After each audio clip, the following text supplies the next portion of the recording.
Bonjour, la capsule d'aujourd'hui explique la cohésion de la matière. Tous les édifices de l'univers sont régis par 4 interactions fondamentales.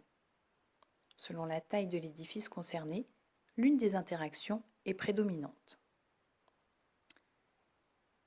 L'interaction gravitationnelle dit que deux objets A et B de masse m et m', séparés d'une distance r, exercent l'un sur l'autre une interaction attractive appelée interaction gravitationnelle.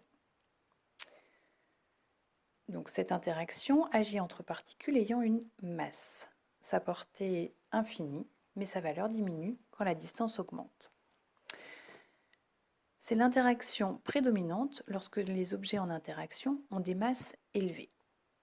Elle explique notamment la cohésion des édifices astronomiques.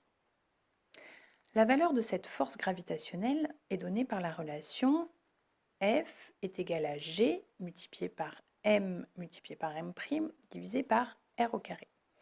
Avec G la constante de gravitation universelle, M et M' les masses des deux corps en kilogrammes, R la distance les séparant en mètres.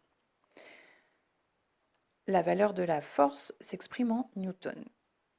Cette force est toujours orientée suivant la direction reliant les deux masses.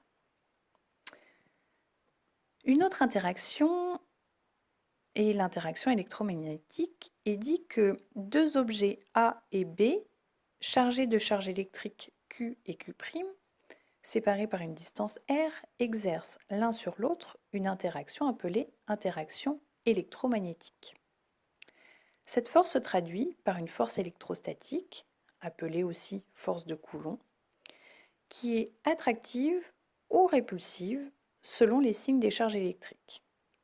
Sa portée est infinie et elle explique notamment la cohésion des atomes et des molécules.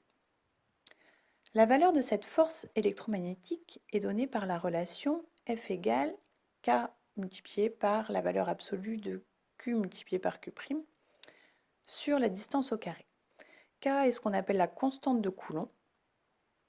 Q et Q' sont les charges des corps en Coulomb et R est la distance séparant les deux corps. Cette force est toujours orientée suivant la direction reliant les deux charges. À plus petite échelle, on parle d'interaction forte. L'interaction forte assure la cohésion du noyau atomique. Elle compense en effet la répulsion électrique entre les protons et lie les protons et les neutrons entre eux. Elle est 1000 fois plus grande que la valeur de la force électrique. La portée de l'interaction forte ne dépasse pas les dimensions du noyau, soit 10 puissance moins 15 mètres. Enfin, il existe une quatrième interaction qui est l'interaction faible. Cette interaction est responsable de certaines désintégrations radioactives liées à l'émission de particules par des noyaux.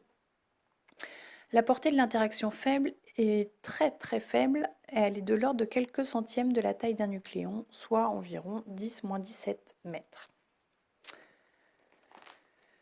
La cohésion de la matière est donc assurée par 4 interactions fondamentales, dont les effets diffèrent suivant l'échelle à laquelle on se place. À l'échelle de l'univers, à l'échelle astronomique, l'interaction gravitationnelle est prédominante. Ensuite, de l'atome à notre échelle, donc à l'échelle humaine, c'est l'interaction électromagnétique qui est prédominante. Et enfin, à l'échelle du noyau atomique, l'interaction forte est prédominante. Created using Powtoon.